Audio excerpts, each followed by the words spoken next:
Welcome back to the Green Talk. All right, so my name's Layla. I'm Ava. I'm Jacqueline. I'm Sarah Maria. All right, so today we're going to be talking about a more recently analyzed phenomenon, and this is talking about like in relation to COVID and the environment and like the after effects.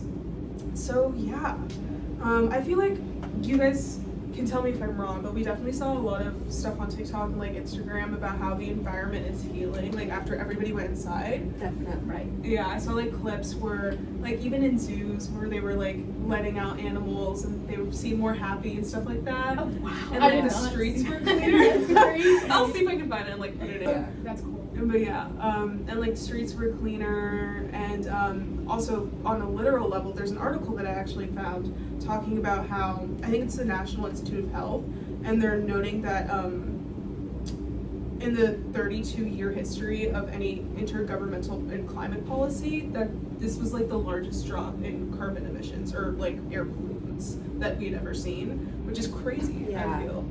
Yeah. Because the virus was so negative, but yet there was like that one positive effect. Yeah.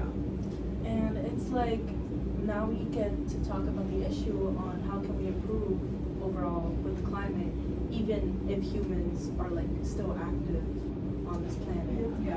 How can we reduce our carbon emission, and how can we improve our air quality? Yeah. Yeah, exactly. I saw one thing this was from NASA actually. So like obviously there was a drop in like carbon emissions, but there was this one researcher we can cite. But basically they were saying in 1973 there was an oil shortage where like there was the same amount of carbon was in the atmosphere as there was before the shortage, which was kind of crazy. And the same thing happened during COVID. Like we weren't emitting as much, but there was still as much carbon in the atmosphere, which I thought was weird. That's crazy. Yeah, no. I I don't think, know why. yeah, I don't know. I feel like, yeah, exactly what Sarah Maria was saying. I feel like we definitely need to have a conversation or an analysis on like how we can find ways to let the environment thrive without it being like eradicating the human race. You know what I mean? Yeah. So yeah, I feel like, I don't know. But also keep like economies going. Yeah, and people Yeah, because still like a going to lot their of businesses jobs. were like Yeah. struggling and stuff. Yeah. I also, did you guys hear about there was like, I think it was in Venice, you know, they have like the canals and like fish were like Yes, returning to the I saw canals. that. I saw that. That was, Right? yes, they were Yes, dolphins. yeah. I was like, that's crazy, but also, yeah, that's crazy. I don't I know. think even here in New York, like there were dolphins in the In- Hudson. Yes, I Exactly. heard about that too. Yeah. Oh my gosh, that's great. Which is Imagine so seeing a cool. dolphin. You're literally walking in New class. York, literally. That would be crazy. But I also think also the lack, I think it's the government's fault too, because the government clearly knows what exactly to do. Yeah. Yeah. And For even sure. throughout this pandemic, they had done intensive research of like, oh my god, our road is actually healing. Like we literally took so many years like off from like ending our planet. Yeah, literally. Yeah. And I think like even in class, what's it called? The Less is More by Jason Hickel, he explains how like the government knows exactly what to do, and it just like the government tries to play it as in the sense of like, oh, this is impossible, but we have clearly tested it out, and it is possible to like improve our planet. Yeah. Yeah. Exactly. I feel like it's with capitalism, it's impossible. You know? Right. But like Yeah. the European Union was saying, making nature healthy again is key to our physical and mental well-being and is an ally in the fight against climate change and disease outbreaks. It is at the heart of our growth strategy. Basically that to improve everything, we need to just improve our environment. Yeah. But That reminds me, I saw this another article talking about how the state of environmental pollution before COVID only made the spread of coronavirus worse. So this is not like a super like a replicated study, I think that's what you call it, but they were talking about how it was easier for people to get sick or yes. like COVID to be transferred Yeah. because of air pollution. Yeah. Which is crazy because the pandemic obviously is already causing such a negative effect on all of our populations, but is only amplified by the things that we're already doing. I think it reminds me a lot of what we were talking about in class with the indigenous like mission or like the indigenous way of life. Is that a good Yeah, way, yeah, I like, think, way yeah. of life?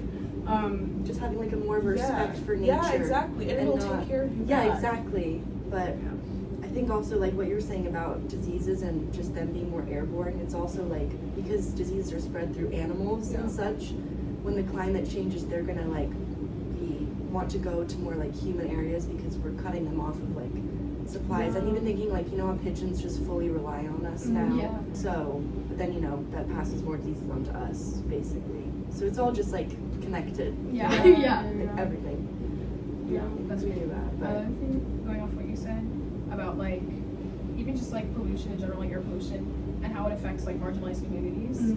It's crazy because they're, I guess we're gonna talk about lungs. yeah. Like they have higher like lung disease and stuff, which then COVID affects as well. Yeah, So like yeah. they're affected by environmental issues and then COVID on top of it, which is crazy. Exactly. Yeah. I think we're talking about it's not the Cancer Belt, right? It's Cancer Valley. Cancer Valley, that area where all those people are getting like cancer from just like doing jobs that they have to do relating to like, I don't know, is it mining or was it? Yeah, I feel like They were exposed to like or oil. not biohazards in the air. Yeah, maybe in the Something water. with the water I think. too. Yeah. I don't know. We'll, Yeah. we'll footnote that. We'll put it. Yes. We'll put it right here. This is what we're talking about. But also, I think like how what we did also during the pandemic, like we can see like during the pandemic as well. Like I get it, a lot of people did not like remote learning, almost most remote Keep can't going. be. And but if we encourage remote work, like some days in, some days out, that actually could reduce our carbon emission because people won't have to drive to work. People won't have to like Exactly. you know just basically use the MTA. Yeah, that They don't was say buy as yeah. much food when like they don't go out for lunch because they're already inside, so like they don't use as much plastic, Yeah. things like that. I feel like it's positive for the environment, but then again, you know, for us humans, I feel like our mental well-being is a little bit put at risk because of Yeah. staying inside, but it is helpful for the environment. Yeah. These changes are not easily made. But again, with Jason Hickel, there was a quote that really stood out to me. He said, "If one is really willing to face reality, there is nothing more unrealistic than the fantasy of continuing the status quo much longer." And I feel like that's true. Like, yes, the changes we're gonna have to make are gonna have to be drastic, but that's the only, we can't keep talking about like a better future. Yeah. And I feel like COVID showed us that. Yeah. I mean, we have majorly changed our planet, so it's like You have to it's kind of undo the it. Yeah. consequence. Yeah. I definitely think the next steps from like our this position that we're in, like as students and as people who are not necessarily the hands of Right, at the forefront of- exactly. yeah, Like yeah, we don't necessarily have a lot of social capital, but I feel like there are two important things. One, we have strength in numbers, and two, you should implore your representatives to make change because those are the people who really can cause a lot of these major changes that we're Exactly. wanting. And although it is like a shame kind of that we're the next generation, it's not really in our hands right now. Yeah. I think at some point it will be. So hopefully they'll die off. Yeah. But- No, yeah. No, Yeah. true. No, And- exactly. Yeah, so even us, like, you know, learning about COVID and how just staying inside, we did see some positive impact. I think something we can put into future policies and maybe, you know, that we make it mandatory to do 1 day of work from home or something like that, maybe. That just even like the tiniest bit, if everyone does it, it will actually make a huge change. Yeah. We should not give up at all. And send us your questions on how you can Yes. help. Sound off in the comments. Yeah. Send up in the comments. Smash that like button.